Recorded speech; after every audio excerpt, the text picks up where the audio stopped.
السلام علیکم دوستو، میں ہوں افتخار عزیز اور آپ دیکھ رہے ہیں ریڈ چلی نیٹ ورک۔ آئیے آج کی ویڈیو کی طرف چلتے ہیں۔ حضرت آدم علیہ السلام کی وفات۔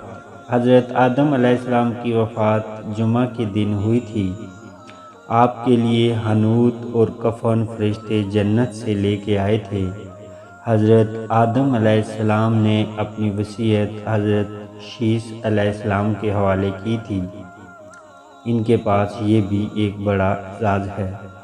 حضرت اسحاق رحمۃ اللہ علیہ سے منقول ہے، جب حضرت آدم علیہ السلام کی وفات ہوئی تو چاند سورج 7 دن تک سیاہ رنگ کے رہے تھے۔ حضرت ابن حمزہ رضی اللہ عنہ کہتے ہیں، ایک بزرگ شخصیت کو میں نے مدینہ منورہ میں لوگوں سے باتیں کرتے ہوئے دیکھا۔ اس بزرگ کے بارے میں لوگوں سے میں نے پوچھا یہ کون ہیں، تو ان سے معلوم ہوا کہ یہ حضرت ابی بن کعب رضی اللہ تعالی عنہ ہیں۔ حضرت سعد رحمۃ اللہ علیہ کہتے ہیں، انہوں نے بتایا حضرت آدم علیہ السلام نے اپنی وفات کے وقت اپنے بیٹوں کو بلایا، ان سے جنت کے پھل کھانے کی خواہش کی۔ بیٹے جلدی سے جنت کے پھل تلاش کرنے کے لیے گھر سے نکلے۔ راستے میں ان کی ملاقات 2 فرشتوں سے ہوئی۔ انہوں نے ہاتھ میں کفن، حنوط، بیلچہ اور تسلا وغیرہ پکڑا ہوا تھا۔ فرشتوں نے حضرت آدم علیہ السلام کے بیٹوں سے پوچھا کہ کہاں جا رہے ہو؟ انہوں نے فرشتوں کو بتایا کہ ان کے والد نے جنت کا پھل کھانے کی خواہش کی ہے اور وہ بہت بیمار ہیں۔ ہم ان کے لیے جنت کے پھل کی تلاش میں گھر سے نکلے ہیں۔ ملائکہ نے کہا تم گھر واپس چلے جاؤ، آپ کے والد کی وفات کا وقت بہت قریب ہے۔ بس حضرت آدم علیہ السلام کے دونوں بیٹے واپس چلے آئے۔ حضرت اماں حوا نے جب فرشتوں کو دیکھا تو وہ سمجھ گئیں کہ حضرت آدم علیہ السلام کی روح قبض کرنے کے لیے آئے ہیں۔ حضرت حوا فرشتوں سے حضرت آدم علیہ السلام کی زندگی مانگنے لگیں۔ حضرت آدم علیہ السلام نے کہا میرے اور خدا کے فرشتوں کے راستے میں نہ آؤ، مجھے اللہ تعالیٰ نے تم سے پہلے پیدا کیا تھا، اس لیے جانا بھی پہلے مجھے ہی ہے۔ پھر فرشتوں نے حضرت آدم علیہ السلام کی جان نکالی اور ان کو غسل دے کر عطر لگایا، کفن پہنایا، ان کی قبر کھود کر دفن کرنے کے انتظامات مکمل کیے، ان کی نماز جنازہ ادا کر کے ان کو قبر میں رکھ کر اوپر مٹی ڈال دی۔ اس طرح ان کو دفنا دیا گیا۔ دفن کرنے کے بعد ملائکہ نے حضرت آدم علیہ السلام کے بیٹوں سے کہا اب جو بھی انسان اس دنیا سے جائے گا اس کو اسی طرح ہی دفن کیا جائے گا۔ حضرت ابن عباس رضی اللہ تعالی عنہ سے روایت ہے، حضور صلی اللہ علیہ وآلہ وسلم نے فرمایا کہ جب فرشتے حضرت آدم علیہ السلام کا نماز جنازہ پڑھا رہے تھے، اس دوران 4 تکبیریں پڑھی گئی تھیں۔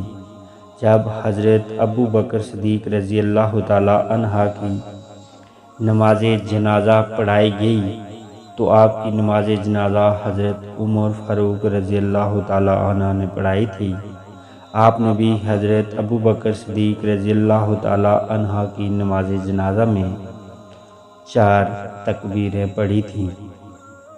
حضرت عمر فاروق رضی اللہ تعالی عنہ کے جنازے میں حضرت صہیب رضی اللہ تعالی عنہ نے 4 تکبیریں کہی تھیں۔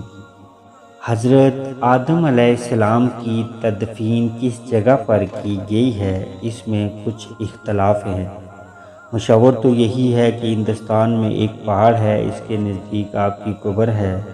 ایک بات یہ بھی کہی جاتی ہے کہ مکہ مکرمہ میں جبل ابو قبیس کے پاس آپ کی قبر ہے۔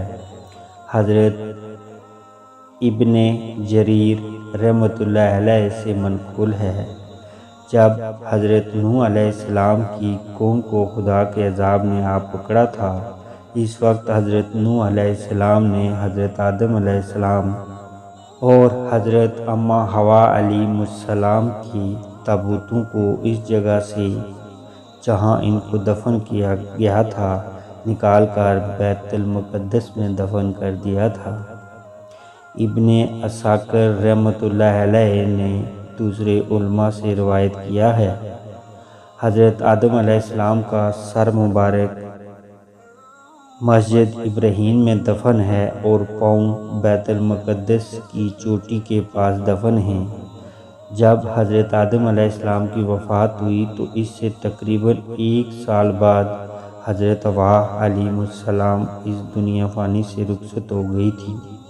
حضرت آدم علیہ السلام کی عمر کے بارے میں کوئی بات یقین سے نہیں کہی جا سکتی۔ اس سے پہلے حضرت ابن عباس اور حضرت ابو ہریرہ رضی اللہ تعالی عنہ سے روایت بیان آپ پڑھ چکے ہیں کہ حضرت آدم علیہ السلام کی عمر کتابوں میں 1000 سال لکھی ہوئی ہے، لیکن اس بات کو تورات میں لکھی ہوئی بات سے نہیں ملا سکتے، کیونکہ تورات میں تو حضرت آدم علیہ السلام کی عمر مبارک 930 سال لکھی ہوئی ہے۔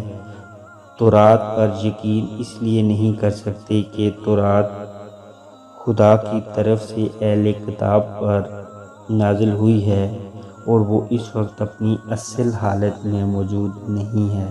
اہل کتاب نے اس میں تبدیلی کر دی ہے، لیکن کتابوں میں یہ واقعہ اس وقت محفوظ ہے۔ اگر تورات میں لکھی گئی بات کو آپس میں ملایا جائے، پھر بھی اس طرح ممکن ہو سکتا ہے کہ تورات میں حضرت آدم علیہ السلام کی جو عمر 930 سال لکھی گئی ہے، یہ وہ زندگی ہے جو حضرت آدم علیہ السلام نے جنت سے نکل کر زمین پر گزاری ہے۔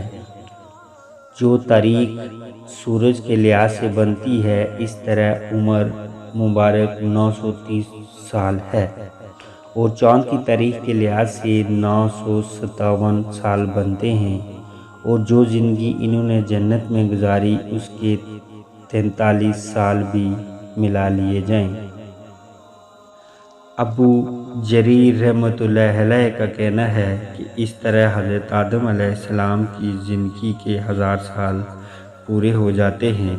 حضرت آدم علیہ السلام کی وفات پر خدا کی مخلوق 7 دن تک سوگ میں رہی۔ Red chilli net work visit کرنے کا شکریہ۔ اللہ حافظ۔